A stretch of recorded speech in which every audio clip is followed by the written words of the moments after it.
हुआ है। जब नैनो यज्ञ की किट लेते हैं उसमें कुंड भी मिलता है, कुंड के साथ ये गौमय कुंड भी मिलता है। और उसको करने के लिए उसमें अगर किट आप पूरी लेते हो तो हवन सामग्री भी होती है और उसमें कुछ हर्ब्स भी होते हैं जो कि स्वास्थ्य के लिए बहुत ही लाभदायक है। और हम ये नैनो यज्ञ क्यों कर रहे हैं, क्योंकि यज्ञ जो है वो इतना कॉम्प्लिकेटेड हो चुका है। ऋग्वैदिक काल में जो कि बहुत ही आसान था, वो इतना कॉम्प्लिकेटेड हो गया है कि आम इंसान इसे कर ही नहीं पाता।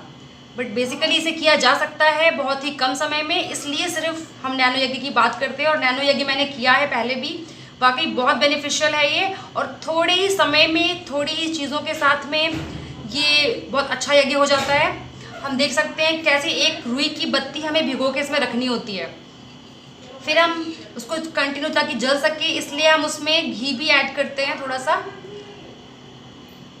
और इसके साथ ही हम अपने यज्ञ को स्टार्ट कर सकते हैं। आप यज्ञ अपने हिसाब से जैसे करते हो कर सकते हो, बस इससे हमें एक कुंड मिल जाता है।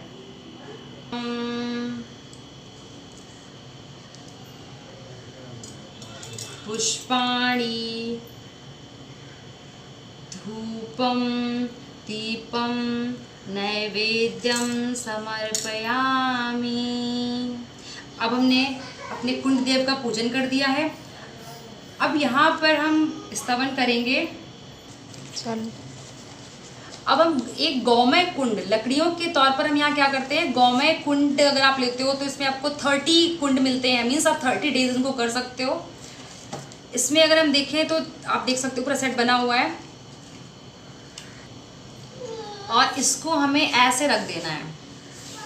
ये धीरे धीरे लो इस पर चली आएगी और ये हमारा कुंड है। अब हम जो हवन सामग्री डालेंगे वो इसी में हम समर्पित करेंगे। अब हम तब तक पहले हम गायत्री स्तवन पढ़ लेंगे। अब आप देख सकते हैं हमारा कुंड कैसे इसमें धुआं आने लगा है। अब ये हम इसमें आहुतियाँ समर्पित करेंगे। इसके पहले का पूजन का क्रम आप अपने हिसाब से कर सकते हैं, अदरवाइज जब आप किट लेते हो तो उसमें एक बुकलेट मिलती है, आप उसके हिसाब से भी कर सकते हो। पूरा आपके ऊपर डिपेंड करता है, फिर तो हमें इसको कुंड की तरह यूज़ करना है। चलिए अब हम इसमें अपने आगे के क्रम में मुझे अपनी आहुतियाँ देनी है कुछ घी से। ओम प्रजापतये स्वाहा इदं प्रजापतये इदं नमः। ओम इंद्राय स्वाहा इदं इंद्राय इदं नमः। ओम। अब घी से आहुतियाँ हम दे चुके हैं। इसके अगले क्रम में हम अब गायत्री मंत्र से आहुतियाँ देंगे। आप जिस भी मंत्र से चाहें, आप जिस भी मंत्र से देते हो आहुतियाँ, आप उसी क्रम में दे सकते हैं। मैं यहाँ पे गायत्री मंत्र से आहुतियाँ करूँगी, उसके बाद आगे पूर्णाहुति, और यही क्रम चलता रहेगा। पर आप नैनो यज्ञ में ये देख सकते हैं कि एक छोटे से कुंड में हम कितने कम समय में और कितनी, अगर हमारे पास सामग्रियाँ कम हैं, लकड़ी नहीं है, तो हम कितने ईजिली कर सकते हैं। मेन होता है यज्ञोपैथी के लिए अगर हम देखें तो इसमें जो सामग्री होती है, इसमें जड़ी बूटियों का जो यूज़ होता है, जो हम वैदिक काल से करते आ रहे हैं, तो जो ये यूज़ होता है इससे यज्ञोपैथी के थ्रू ट्रीटमेंट भी होता है बीमारियों का, और वातावरण परिष्कार भी होता है, हमारा एनवायरनमेंट क्लीन होता है और हेल्थ भी हमारी प्यूरिफाइड होती है। स्वाहा तत्सवितुर्वरेण्यं भर्गो देवस्य धीमहि धियो यो नः प्रचोदयात्।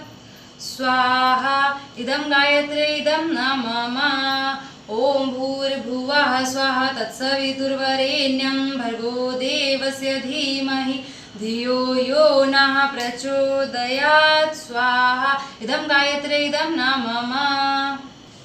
अब आप देख सकते हैं कि हमने पूरी आहुति दे दी है इसमें, और अब हम इसके बाद पूर्णाहुति के क्रम में बढ़ेंगे।